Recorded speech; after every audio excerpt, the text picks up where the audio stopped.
நெல்லை மாவட்டம் விக்கிரமசிங்கபுரம் நகராட்சிக்கு உட்பட்ட பகுதி 2 அணவன்குடியிருப்பு கிராமம். இது மேற்கு தொடர்ச்சி மலையின் அடிவார பகுதி. இங்கே கரும்பு, நெல், வாழை 3 தான் பிரதான பயிர். கரும்பு கிட்டத்தட்ட 3-4 ஆண்டுகளுக்கு முன்னால் மலேசியா வரைக்கும் நாங்கள் ஏற்றுமதி செஞ்சுருக்கோம். அவ்வளோ தரமான கரும்புகள்லாம் இருக்குது.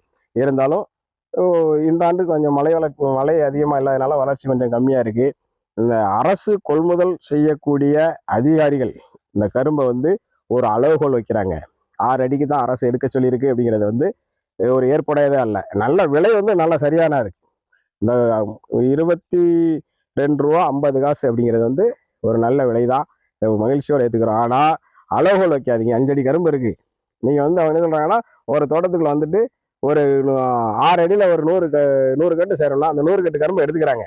மீதி இருக்கக்கூடிய கரும்புகளை விலை, அதாவது விற்பனை செய்ய முடியாத ஒரு நிலை ஏற்படுது. இது விவசாயிகளுக்கு மிகப்பெரிய நிதி சுமையை ஏற்படுது. தயவு செய்து இது முதல்வருடைய கவனத்துக்கு கொண்டு போங்க. விவசாயிகள் நல்ல விலை அரசு கொடுக்கு.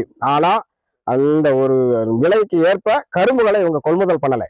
இவங்க அந்த 6 அடின்னு சொல்லி ஒரு அளவுகோலை வச்சு பண்றாங்க. அந்த அளவுகோலை தயவு செய்து தவிர்த்துட்டு 5 அடி கரும்புகளை நீங்க கொள்முதல் பண்ணணும்னு விவசாய சார்பாக கேட்டுக்கிறேன்.